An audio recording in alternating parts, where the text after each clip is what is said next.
Welcome to the party. I'm Sam Ekstrom of Locked On Sports Minnesota. It's our Care 11 extravaganza on a Wednesday. We've got the Care 11 crew, Ron Johnson, of course. We'll meet the whole panel in just a moment. Talking Vikings for the next 45 minutes or so on OTA, open to the media practice day. It's the big first week of OTAs. Media's going to be there.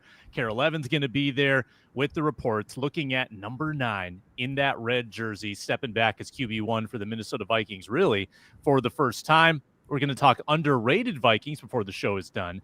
And, of course, we'll fit Aaron Rodgers and Kirk Cousins into the conversation as well. Let's meet our crew, whip it around the horn, starting with Julia. Hi, guys. Julia Daniels, Care 11 sports reporter.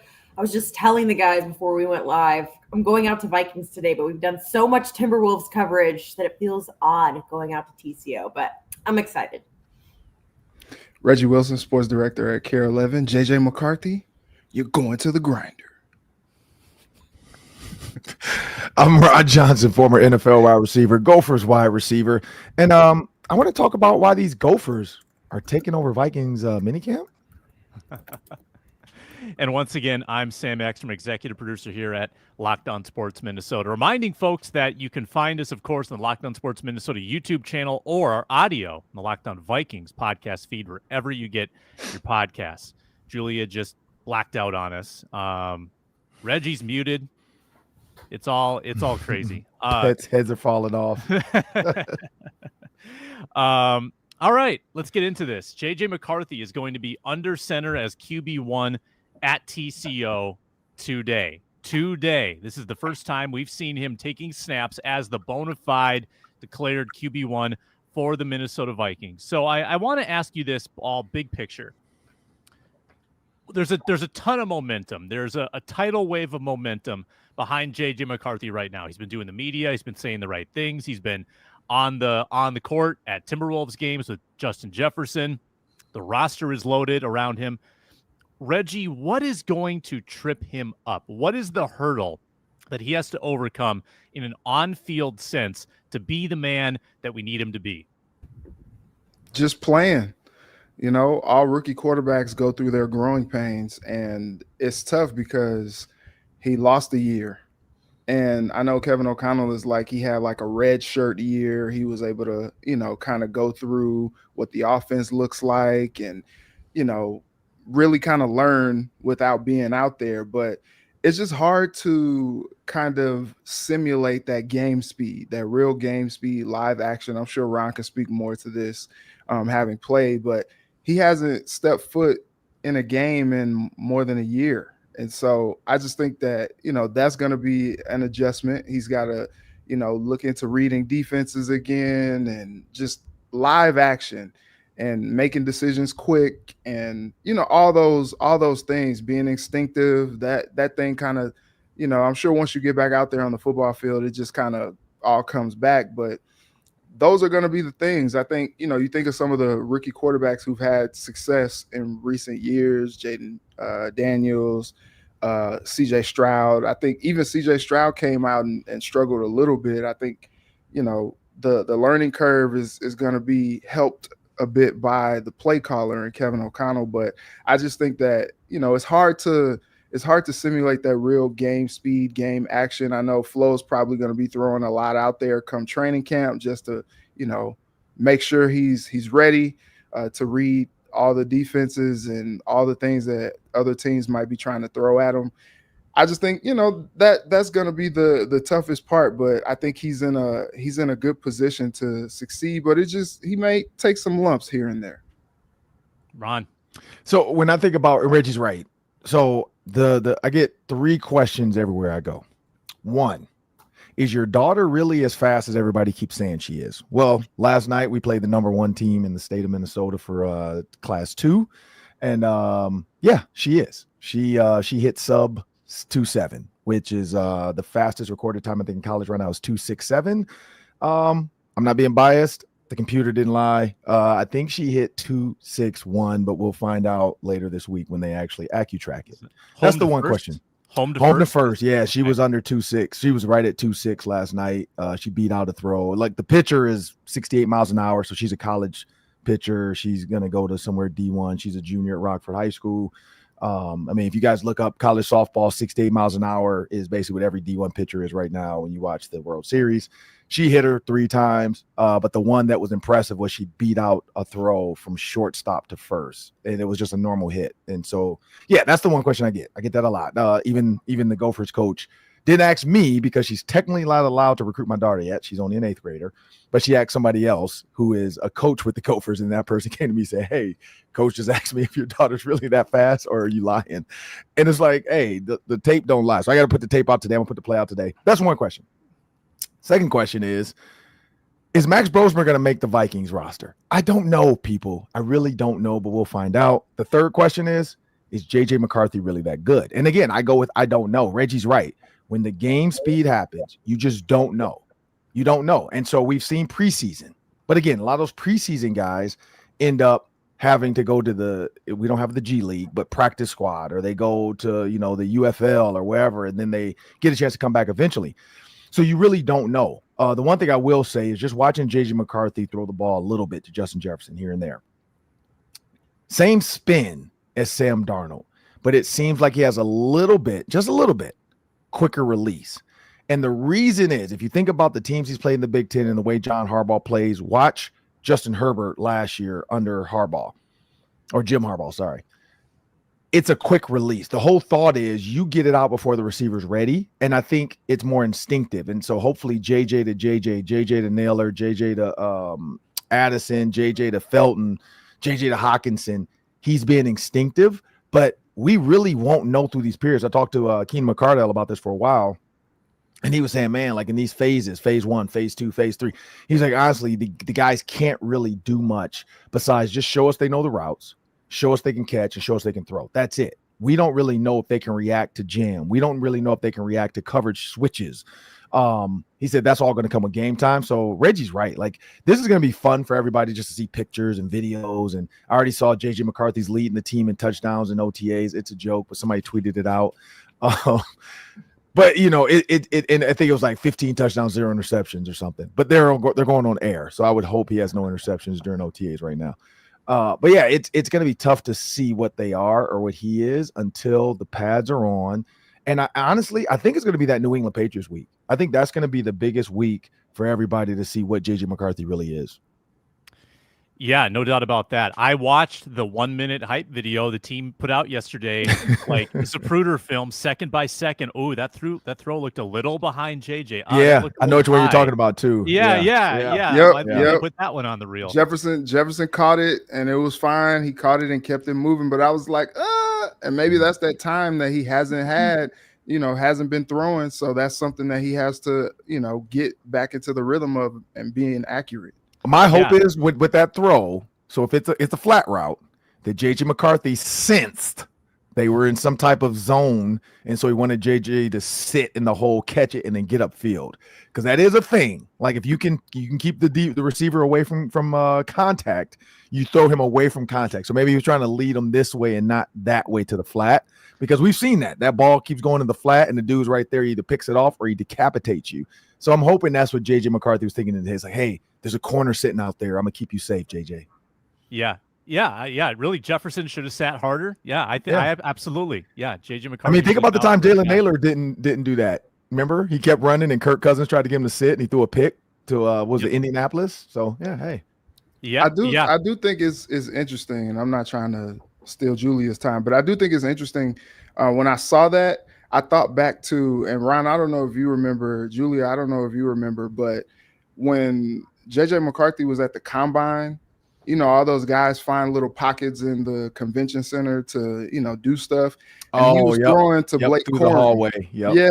And he just seemed to be a little bit off to Blake Corner. The corner of the hotel hallway. Because I remember, he was throwing like over the open area. Yeah. And I just remember like they weren't always like right on target. So he was leading them away from defenders. There was a wall here. He was leading them away from the wall, and then he wanted to make sure he didn't hit the donut tray. So there was a pillar over here. There was a team owner walking down the hall over there. Gotta keep the flying footballs away from the dignitaries.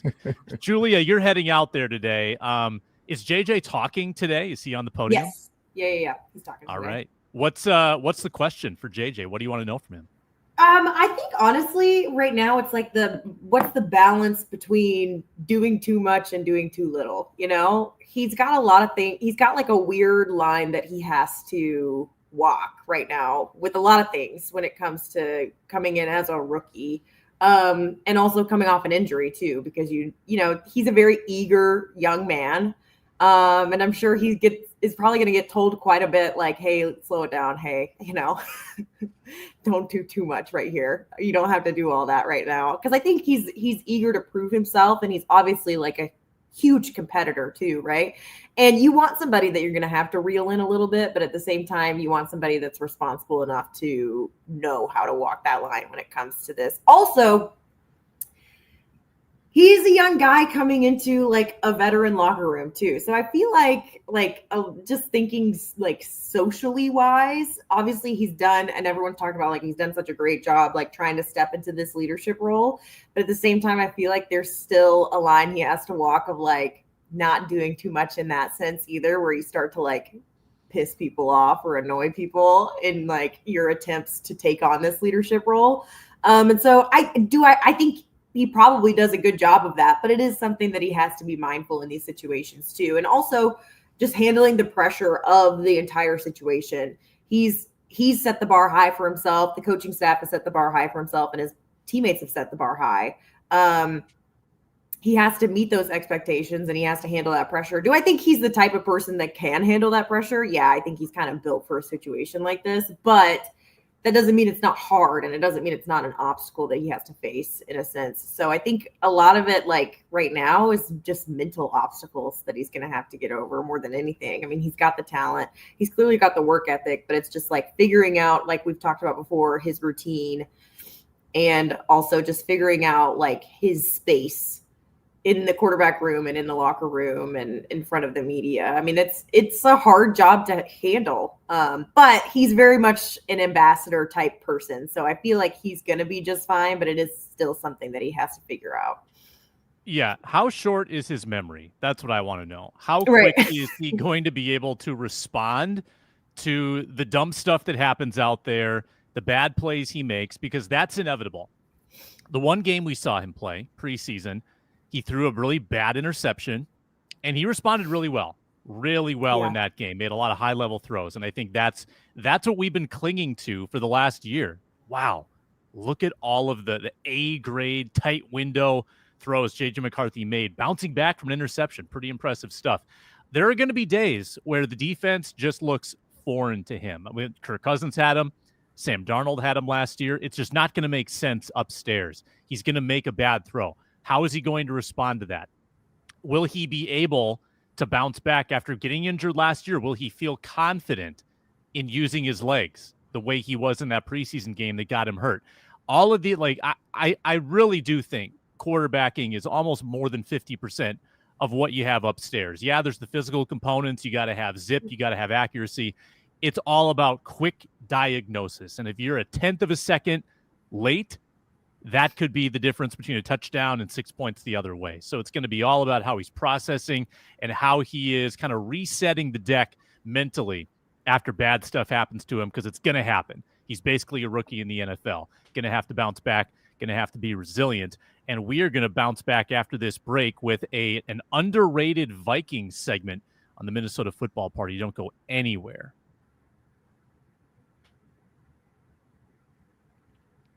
Brought to you today by FanDuel Sportsbook.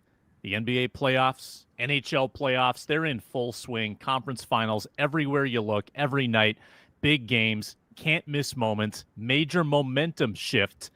Timberwolves in OKC tonight, 8.5-point dogs, trying to extend their season. Is Ant going to hang a 40-piece tonight? Could bet on that. Could bet on SGA putting up 40 again. A lot of options, a lot of player props at FanDuel, which makes it a lot of fun. Assists, rebounds, points, rebounds, and assists combined. It's all available. You can also put those props into a same-game parlay for big payouts. It's a lot of fun. New to FanDuel? Perfect time to sign up. Head to FanDuel.com and place your first $5 bet. If it wins, you'll get $200 in bonus bets. Make every moment more with FanDuel, an official sports betting partner of the NBA. We're back here on the Minnesota Football Party. It's Julia, it's Reggie, it's Ron, it's myself, Sam Ekstrom. Pro Football Focus, very good for offseason fodder. They create a lot of articles that are discussable, and recently they wrote about every team's most underrated player. For the Vikings, they selected Blake Cashman. And I think it's a good pick. I'll read you the summation of what they wrote. Cashman broke out in a big way in 2023 with the Texans, earning a top 10 PFF overall grade, which helped him land a 3-year deal in Minnesota. He delivered another strong year in 2024, playing a career-high 947 snaps, ranking 22nd in overall PFF grade, faring well in run defense. Cashman, Ron, you like the answer, or do you have a different answer for the most underrated Viking? I like the answer. I mean, Josh Metellus would have been, a close, I think he's right in there, but I think everybody's starting to know he's not underrated. He's just unrecognized. Like Josh Metellus does it all. I think Blake Cashman is underrated and unrecognized. When you think about the Mo backer in a 3-4 defense, that's the guy that has to get after the quarterback. That's the guy who's rushing through the line most of the time to take on a lead blocker. That's the guy that's plugging the additional gap. So if you have a 2-gapper with the 3-down lineman where Harrison Phillips is going to eat up the guard and the center to the strong side, Blake Cashman has to fill the gap to the weak side, which allows Jonathan Grenard, Andrew Van Ginkel, and Ivan Pace to be that additional guy to fill the gap to make the tackle, as well as then Josh Metellus is in the fit. That's the toughest thing, is if Blake Cashman takes on a block the wrong way, if he enters the hole the wrong way, it's a bust play. Like, it's going to be a blowout play. You got to always have the right fits. And so for Blake Cashman, you think about lack of missed tackles. You think about playing injured. Like, I saw this guy at the Gophers game in a boot. And then the Vikings trainer came to me like, hey, we're not going to talk about this. We're not going to tell people that he's out here in a boot. And he went, like, literally just told me what, I'm not going to say what it was, told me what the injury was, told me what they had to do. And then, I think he took a week off just to try to rest it as much as possible, knowing he had to play with pain. And then he was back after that.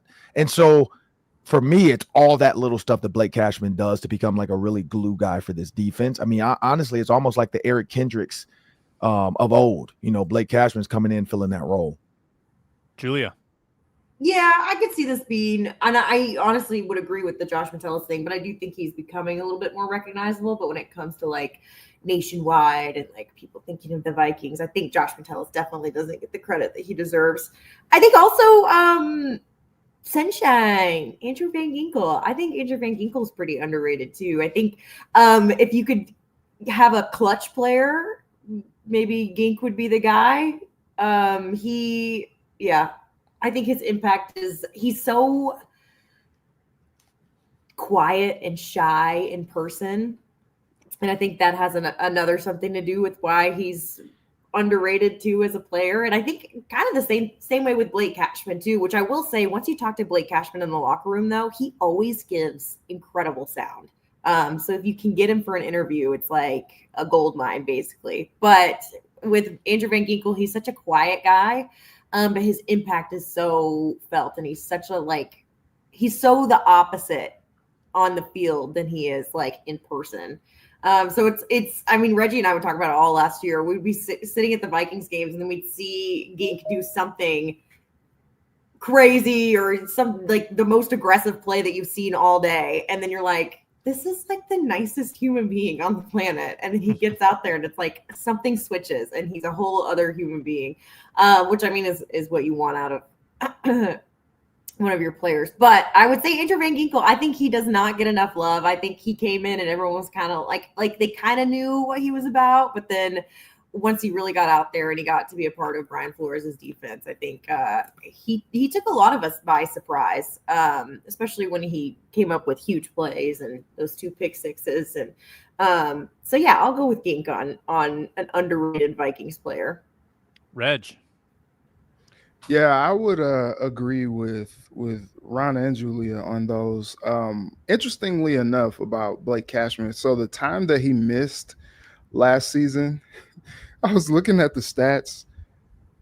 He was there for the Vikings 13 wins. Like he literally did not have a game where he lost when he played. And it didn't happen until that last game of the season and then the playoffs. Like, that's how much of an impact player he is. Brian Flores really identified him as someone that he really wanted on his defensive field, and he was a guy that came in and produced just as he thought that he would. And so, I do think that he's pretty underrated. But also, okay, now listen, I understand this is probably like, yeah, not really, but I think Jonathan Grenard is pretty underrated. And I think too, you think about like the all pro selections, and he took that personally. And I think he's someone who is really a guy that the team kind of gets behind in only just his second year on the team. Like I said on this pod before, he started even going back to last season after the snub with the All-Pro. He's just like, more is required. And now the Vikings have like adopted that as their like team mantra this season. And so he was a guy who really had some pretty big shoes to fill coming in for Danielle Hunter. He comes in last year, 12 sacks. And he's a guy that, in the past has had some injury issues, but the last 2 years he's been able to stay on the field, and he's a max effort guy. Like, he's a guy that's going at 1-2 defenders. He's like, if your tongue is not on the ground after you're playing in these games, then you're not doing it right. And so I think he's someone who, kind of takes on more than maybe people realize, and he still finds a way to produce. And he's an emotional leader of that defense out there. So I think he's someone that is a bit underrated, even with the production that he had. I'm going to steer it toward Ivan Pace Jr. I would hazard that most fans of other teams don't know about Ivan Pace Jr. Ivan Pace Jr. is a baller. Now, I know he got picked on in pass coverage at times last year. That was an issue. But the run defense, the aggressiveness that he shows at his size, sub 6 feet, it's really impressive. The way he can take on multiple blockers, how he can slither through and under blocks, get to ball carriers. And not just that, but the blitzing as well. Per PFF, third in pass rush grade last year amongst linebackers, 9th in run defense grade. It's pretty good. For a guy his size, undrafted free agent, that honestly might be the best acquisition pound for pound and like draft status for draft status of Kwesi Adolfo-Mensah's career. When you think of where he was acquired and now he started 2 years on this defense with B-Flow, it's pretty impressive stuff. And I bet nobody knows about him outside of Minnesota. Ivan Pace Jr. is my most underrated Viking. I guess it's an underrated linebacker core. I mean, we're going with Grenard, Van Ginkel, the outside guys, Cashman, and Pace, the inside guys. I guess all the linebackers are just underrated. Let's get into some big-name quarterback talk next. Kirk Cousins or Aaron Rodgers? Who starts more games this year? That's next after a very short break.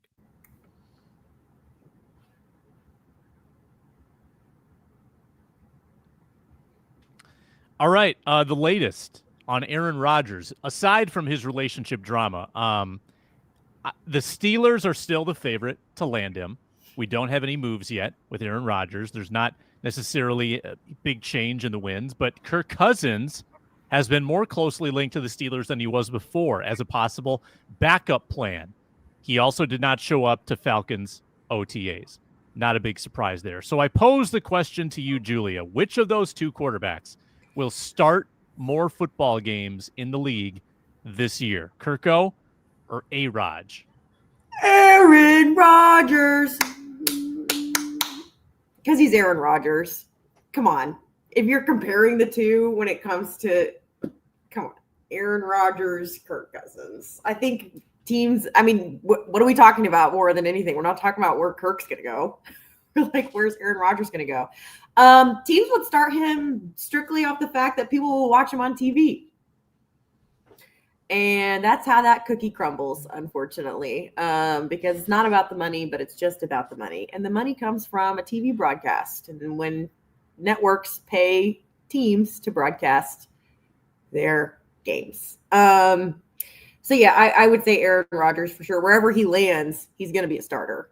So for Kirk, it's not the same situation. Wherever he lands does not necessarily mean he's going to be a starter.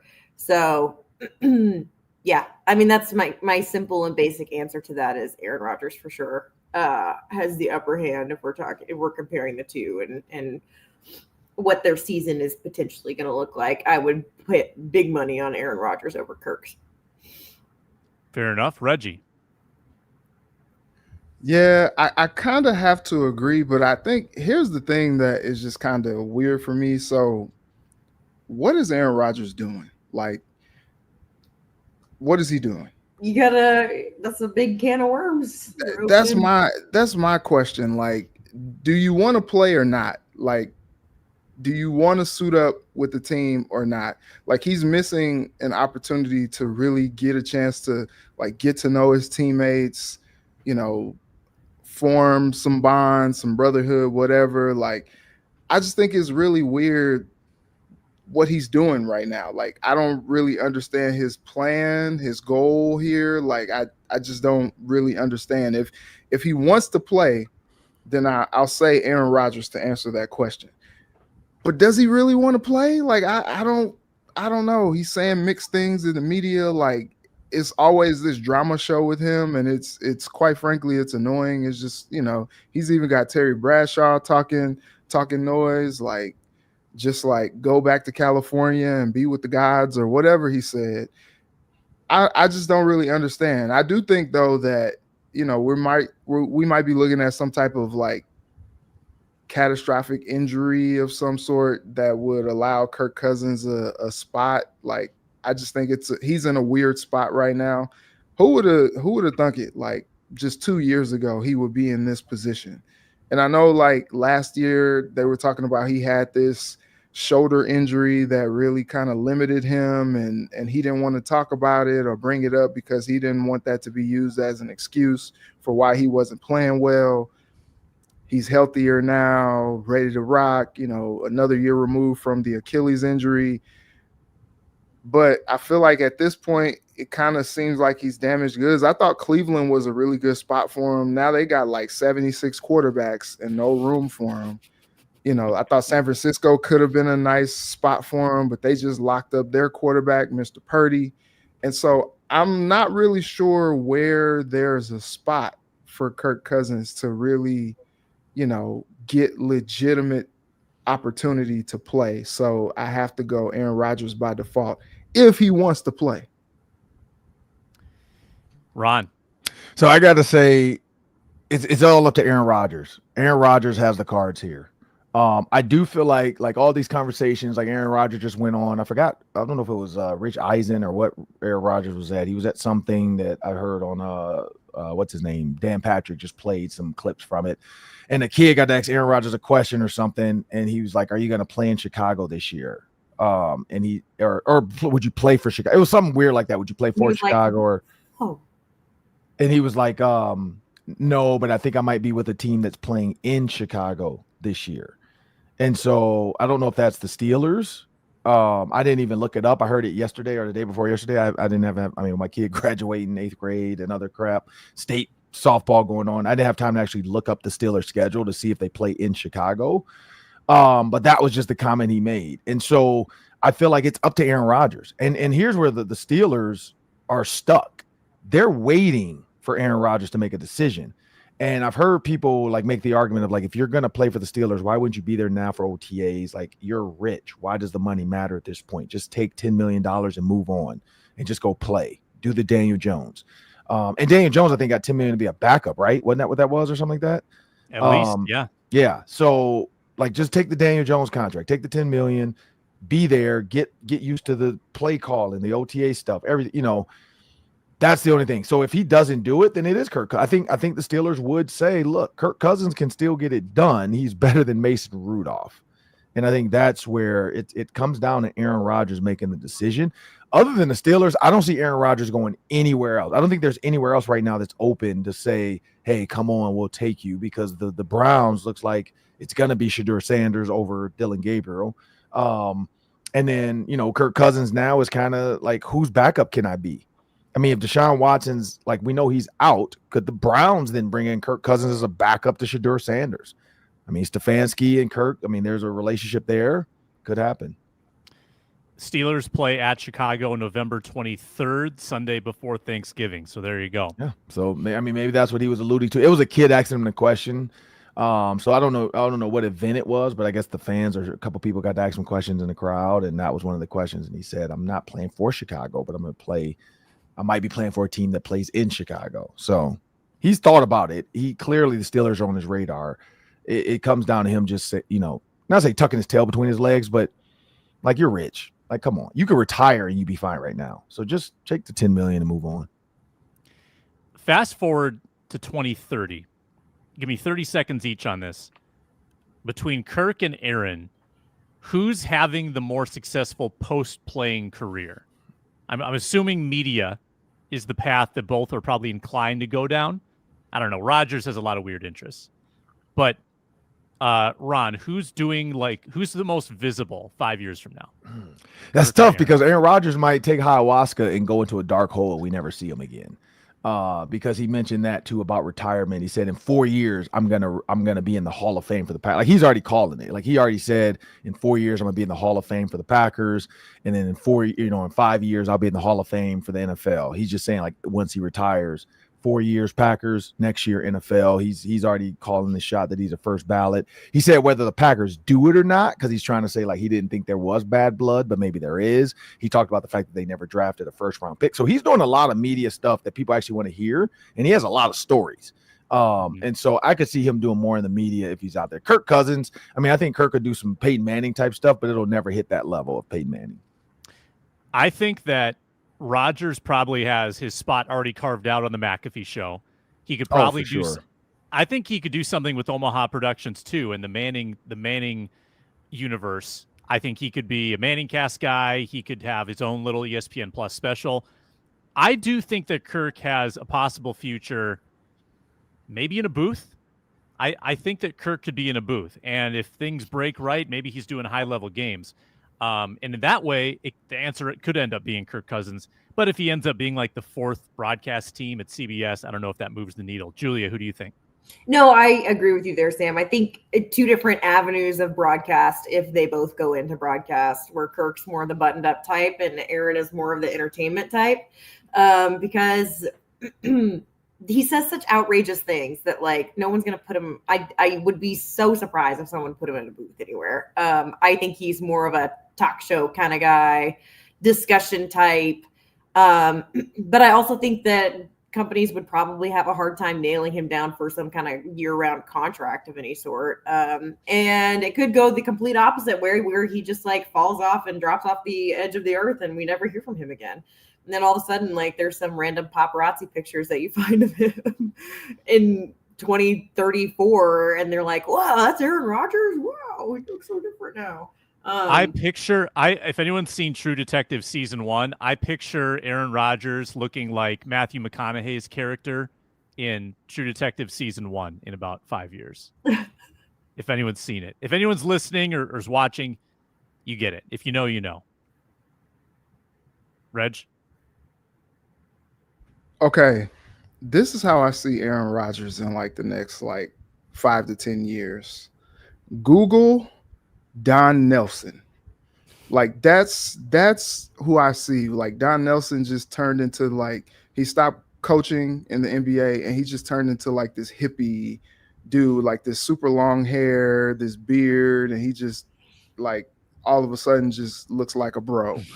And I could see that with Aaron Rodgers. What I also can see too is, we all probably saw NBC is bringing the GOAT, Michael Jordan, as a part of their NBA coverage as a special contributor.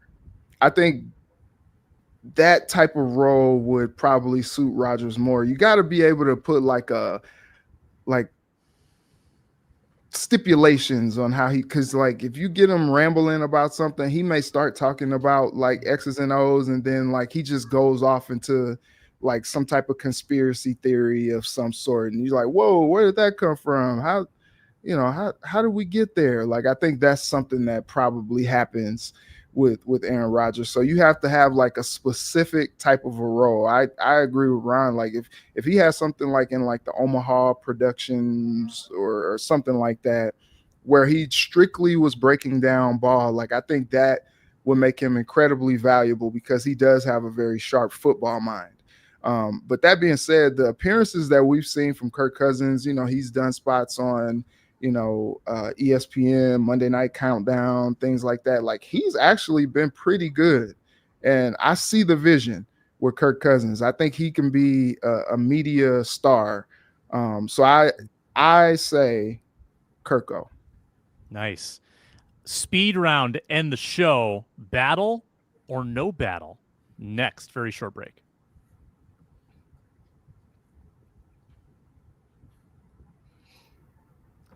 All right, in honor of OTA's number 1 getting started today, Julia's going to be out there. Julia, you can report on this next week, what you see. I'm going to give you 3 position battles. Tell me if it's a battle or no battle. It's just for show. It's not real. Like, there's not really a competition here. We'll start with Ron and go around the horn. Ron, your first battle or no battle? Sam Howell versus Brett Rippon. And you know what? No battle. I was going to toss Max Brosmer in there. I'm going to give Max Brosmer a shot. I think Max Brosmer, Brett Rippon is more of a battle than Sam Howell, Brett Rippon. I think Brett Rippon is closer to Max Brosmer than he is to Sam Howell. I think Sam Howell, when you make that move to get Sam Howell in, you're getting a backup. That's your veteran backup that we thought maybe Kirk Cousins or somebody else could be.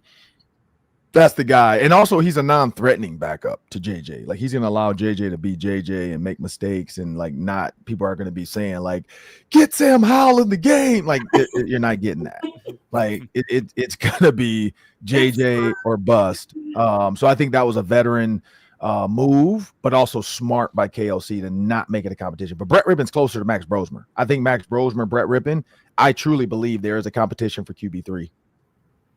Julia. Ooh, nope. I completely agree with Ron there. I think that they know everything was very strategic here. I think the Brett Rippon, Sam Howell battle thing that started on Twitter is ridiculous. Yeah, I'm with you as well. That's called off-season boredom, Julia. I mean, the guy started. I mean, he was a starter for a it's OTAs. What other? You got to create drama somewhere. Like that's why this whole Jalen Ramsey thing now. McCourty made a comment about Jalen Ramsey, and everybody's running with it as if he can come here. Yeah. No.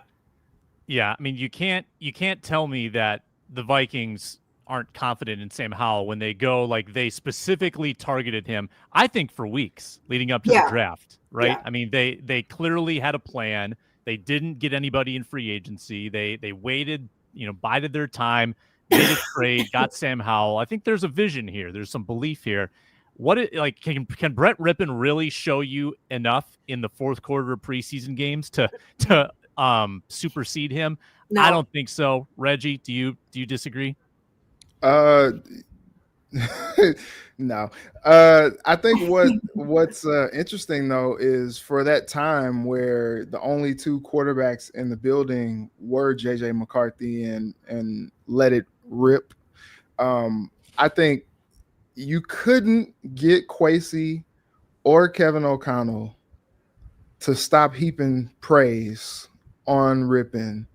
And, obviously they think highly of him because he was a guy that they had in the building last year and kept on and all that stuff.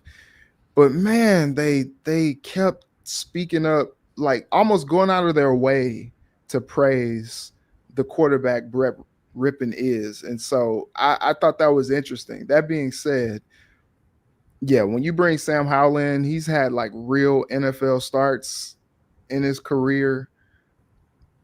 That trumps everything. I will say this conversation probably breaks our colleague Will Hall's heart. Yep. Is he a Rippon guy? Yeah, he covered Boise State for a long time. So. There you go. Team Rippon Island. All right, 30 seconds each. Donovan Jackson versus Blake Brandel. Julia, battle or no battle? Yeah, I'll say battle. I think Blake Brandel has something to prove. If Donovan Jackson's coming in, maybe that's just off-season talk too. But I'm gonna go. Yeah, there's a battle there. Spots up for grabs. Mm-hmm. Yeah, I think so as well. I think, again, last year, Kevin O'Connell heaping praise on Blake Brandel. Like he was pretty complimentary of him. But I do think that when you draft a guy with your first round pick, you decide not to trade back and you take a guy like Donovan Jackson, you think very highly of him. And now with a little bit of some shuffling going on, with Christian Darrisaw, whenever he's going to be available, like there is a spot up for grabs, and it'll allow a rookie to be able to compete. Now, what we've seen is they are not afraid to put a rookie in there if they feel like he's ready, as we saw with Ed Ingram. And so I think, yeah, it's on. Ron. No.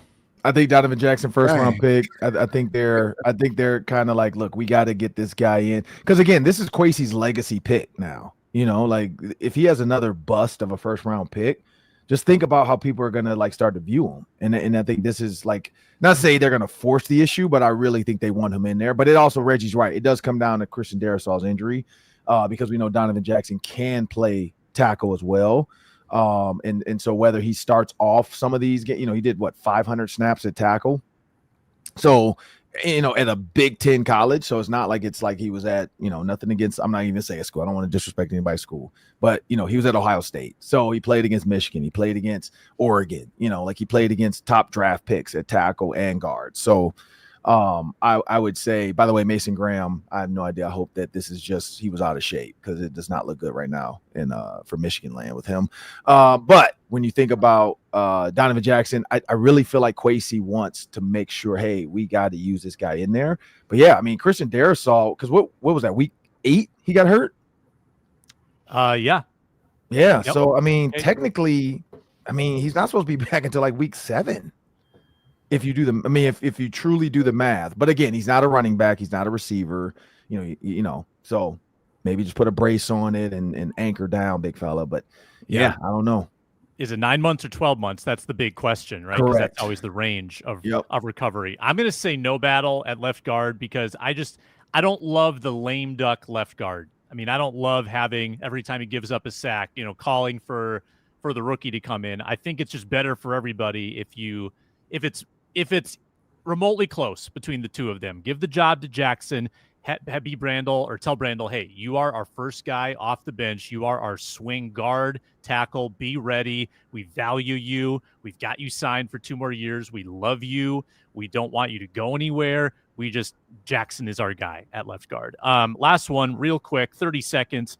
Ron, Ty Felton versus Jalen Naylor. Battle or no battle? Yes, definitely a battle. I actually spoke to people, and yeah, it's a battle. It's going to come down. Now, Naylor does look like he went to the gym and ate David Boston, so he's been working out a little bit. Looks like he's taking his offseason seriously. He's coming back as a true, because here's the thing, Justin Jefferson and what's his name, Jordan Addison, are not big blocking receivers. It looks like Jalen Naylor is adding blocking receiver to his resume to really solidify, say, hey, coach, you need me in here for wide receiver 3, because in the slot, if you have a bigger guy who can take on backers, now you have a true, like, come off the edge. You got to think about, like, how Plaxico Burress was you. And we can't do that anymore. Like, that was my role. Like, we used to be able to decapitate linebackers. It was a blind side block. You can't do that anymore, but you still can get in the way. So I think Jalen Naylor, like, he took this offseason serious to come back and say, I'm going to be stronger, faster, and I'm in there. But yeah, it's definitely a battle. And he was 3rd-round pick receiver, right? 3rd or 5th? Was it 3rd? Ty was the final pick of the 3rd round. Yeah.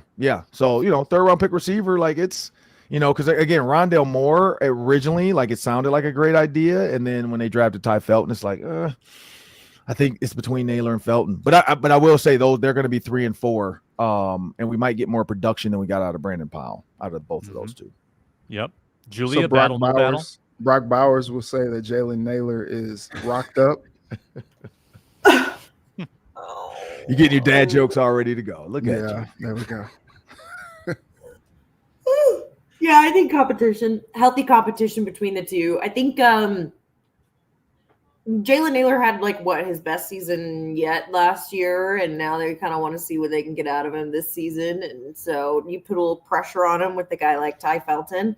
I think it's a win-win situation no matter what the depth chart says. But I do think, it's a competition between the. Let's not forget during training camp, Jalen Naylor was looking good because of JJ McCarthy. So that's true. I there forget you about go. that. Chemistry. Might be his chemistry. Might be a stick. Whatever happened to Justin Jefferson's best friend? Is he still on the team?